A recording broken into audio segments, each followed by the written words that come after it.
Hola, mi amigo querido, qué alegría que podemos ahora estudiar la lección número 10 para el 2 de septiembre del año 2023. El título de la lección es Cónyuges juntos en la cruz. Y el propósito de la lección es mostrar cómo se relacionan el esposo y la esposa después que conocen a Cristo, cómo viven, cómo trata uno al otro, cuál es el plan de Dios para una pareja cristiana. Entonces vamos a la primera parte bajo el subtítulo de Consejos para esposas cristianas. Para esto, naturalmente, vamos a leer el texto bíblico. Ahora entramos a la segunda parte del capítulo 5. La primera parte ya la estudiamos la semana pasada, hasta el versículo 20. Ahora vamos a estudiar el capítulo 5, del versículo 21 hasta el 31, que es el versículo final. En esta ocasión vamos a leer Efesios 5, pero 21 al 24. Dice así: Someteos unos a otros en el temor de Dios. Muy bien, ya dijimos que la semana pasada estudiamos hasta el versículo 20. Este versículo 21 es un tipo de puente, es una especie de puente para entrar a otro tema, al tema de la familia, de los esposos. Pero Pablo empieza de una manera interesantísima. Dice así, versículo 21, dice: Someteos unos a otros en el temor de Dios. Esa palabra someteos en el griego es la palabra hipotasemenoi, que en realidad no significa someteos, significa estar dispuesto a servir al otro.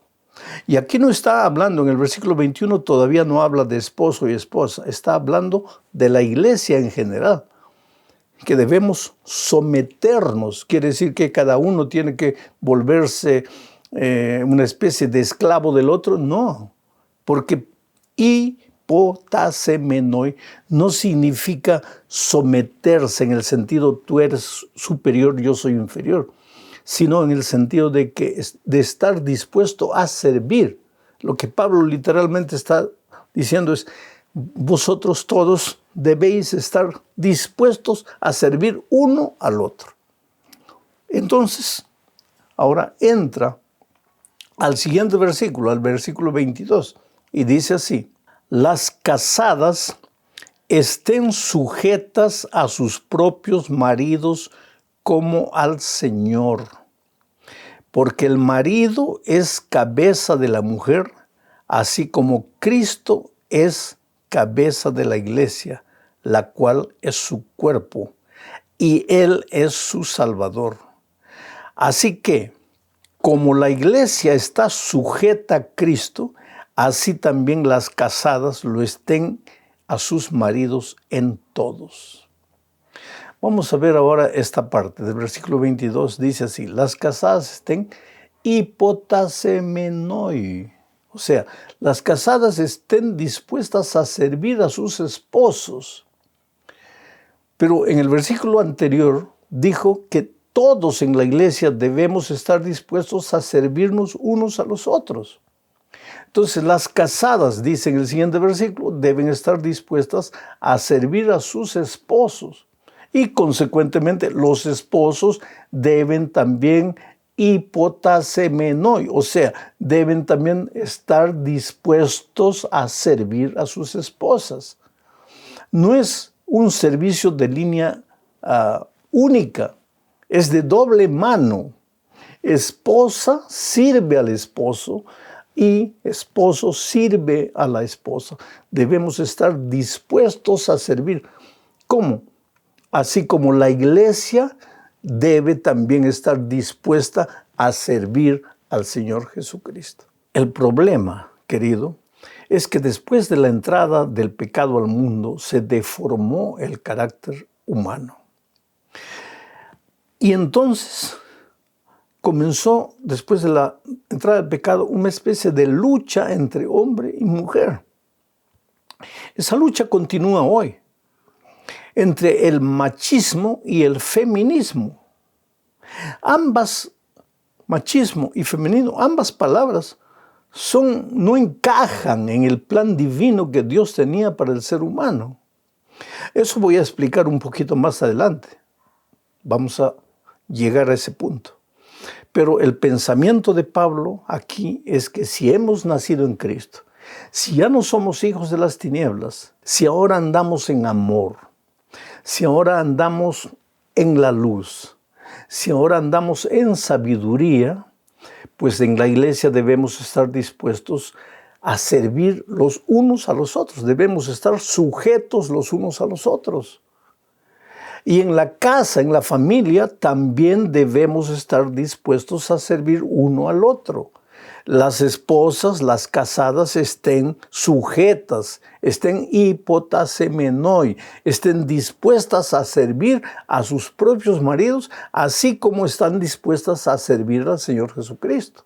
Eso es lo que Pablo está diciendo. Vamos a la siguiente parte de este estudio.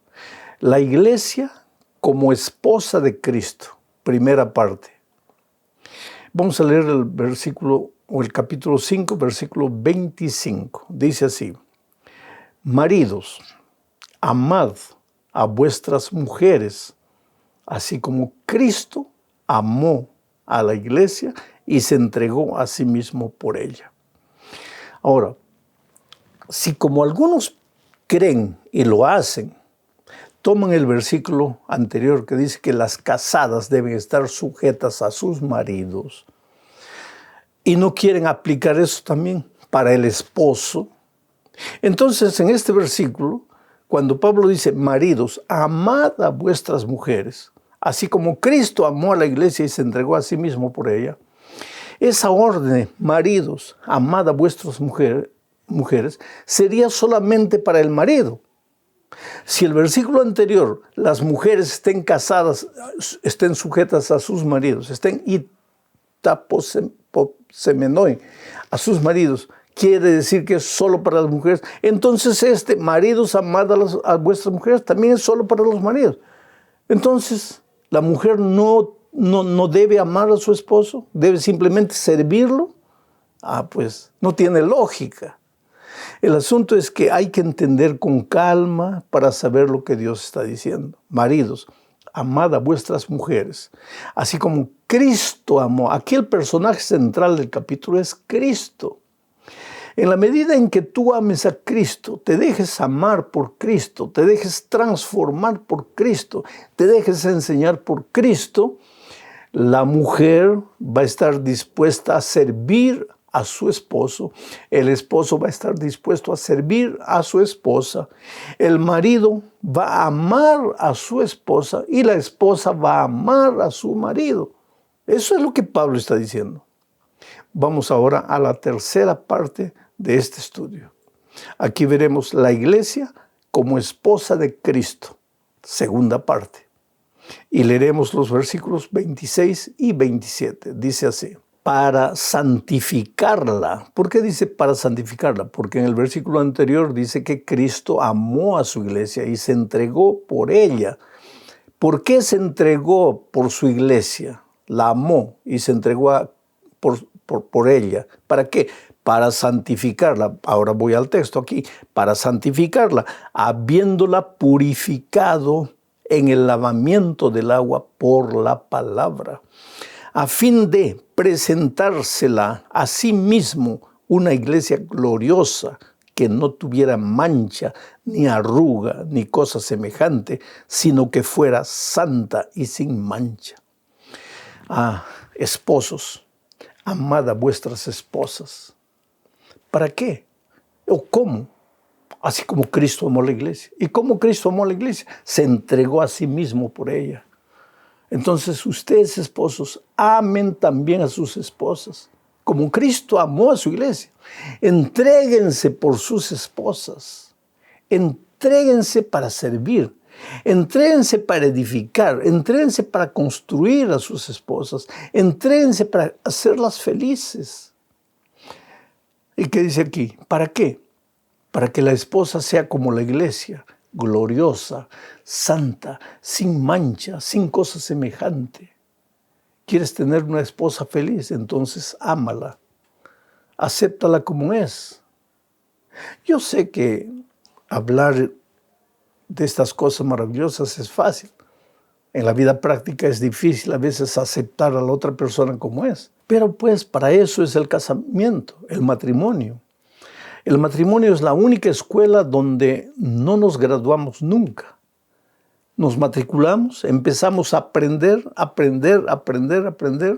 Yo ya tengo más de 50 años de casado y sigo aprendiendo. Y seguramente que mi esposa también sigue aprendiendo. Porque la casa, el hogar, es el único lugar donde entramos para estudiar y no terminamos nunca. Entonces, Cristo dice que amó a su iglesia, se entregó por ella. ¿Para qué? Para edificarla, para santificarla, para presentarla para sí mismo una iglesia gloriosa, sin mancha. Y si tú haces lo mismo que Cristo con relación a tu esposa, pues tendrás una esposa gloriosa, sin mancha, sin arruga ni cosa semejante, sino una esposa santa y sin mancha. Qué cosa extraordinaria, el ideal que Dios tiene para nosotros, ¿no es cierto? Vamos a la cuarta parte, porque aquí voy a detenerme a hablar un poco. Antes de leer el texto que abarca los versículos 28, 29 y 30, voy a tener que ir al jardín del Edén. Voy a leer Génesis 1, versículo 27, para ver qué sucedió en la creación. El texto dice así: y creó Dios al hombre. Esa palabra hombre en el original hebreo es Hadam. O sea, aquí diría, y creó Dios al Hadam, al hombre. A su imagen, a imagen de Dios lo creó. Varón en hebreo es Zakar. Y hembra en hebreo Nekebah los creó. Ahora vamos a explicar esto. Cuando Dios creó al ser humano, al Hadam, creó Dios al ser humano, al Hadam. Pero el Hadam, para ser un ser humano completo, un Hadam pleno, tenía que tener un Zakar y un Nekebah. Nekebah la mujer, Zakar hombre, o el hombre. Juntos formaban un Hadam, un ser humano. ¿Qué es lo que Dios está queriendo decir? Que teológicamente, bíblicamente, el ser humano está formado por un hombre y por una mujer. El hombre es incompleto y la mujer es incompleta. Son dos seres diferentes. Pero esa diferencia, en lugar de separarlos, de alejarlos o de tornarlos competidores uno del otro, esa diferencia es para que uno sienta la necesidad del otro. Porque hay cosas que tú como hombre nunca vas a saber. Tendrías que ser mujer para entender a la mujer. La mujer tiene cabeza de mujer, emociones de mujer, manera de raciocinar de mujer, y el hombre es diferente. Quiere decir que el hombre es mejor. ¿Quién te ha dicho? El hombre es incompleto. El Hadam, para ser Hadam, tiene que tener el Zakar y tiene que tener la Nekebah, que es la mujer. Juntos, los dos esposos, forman al ser humano. Eso es lo que teológicamente era en el principio, pero ahí entró el pecado y pues deterioró todo el plan divino. Deformó al hombre, lo volvió prepotente, lo volvió acusador, lo volvió machista. Y a lo largo de los tiempos, el hombre ha predominado sobre la mujer. Últimamente, en las últimas décadas, hay una especie de lucha. Las mujeres luchan, ¿para qué? Por algo que la Biblia siempre estableció. Hombre y mujer son iguales. Ninguno de ellos vale más que el otro. Cuando digo iguales, no quiere decir que todo lo que el hombre hace lo puede hacer la mujer, ni que la mujer puede hacer, ni que el hombre puede hacer todo lo que la mujer hace. Somos diferentes justamente para completarnos, para ser uno, para ser un Hadam. Un ejemplo irrisorio, completamente irrisorio. Yo no puedo quedarme embarazado porque soy hombre. Mi cuerpo es cuerpo de Zakar, de hombre. Pero yo puedo sentir las sensaciones del embarazo a través de mi nekebá, de mi esposa. Ahora, pero por el hecho de que yo no puedo quedarme embarazado, ¿soy inferior a mi esposa? No. Vuelvo a repetir, el hecho de que tenemos características diferentes no es porque uno sea superior al otro, sino que Dios nos creó así para que aprendiésemos a vivir unidos, para formar un Hadam completo. Ahora sí, con esto en mente vamos a leer Efesios 5, 28 al 30. Dice así: así también los maridos deben amar a sus mujeres como a sus mismos cuerpos. ¿Por qué? Porque el Hadam, que está formado por el Zakar y por la Nekebá, para ser un Hadam, tiene que considerar el Hadam es Zakar y es incompleto sin la Nekebá. El Hadam es Nekebá, mas es incompleta sin el Zakar. Hombre y mujer somos diferentes, pero fuimos creados diferentes para complementarnos, para ayudarnos. Es por eso que teológicamente no tiene sentido que un hombre quiera casarse con otro hombre, porque son dos incompletos para continuar siendo incompletos. O una mujer con otra mujer, incompletos. Tiene que ser un hombre y una mujer teológicamente, bíblicamente. No hay cómo pensar de otra manera. Es lo que Dios hizo. Pero ahora viene Pablo y dice: por eso los maridos deben amar a sus mujeres como a sus propios cuerpos, porque ella es parte de él. Sigo leyendo. El que ama a su mujer, a sí mismo se ama. ¿Por qué? Porque la mujer es parte del ser humano, del hombre. Es parte.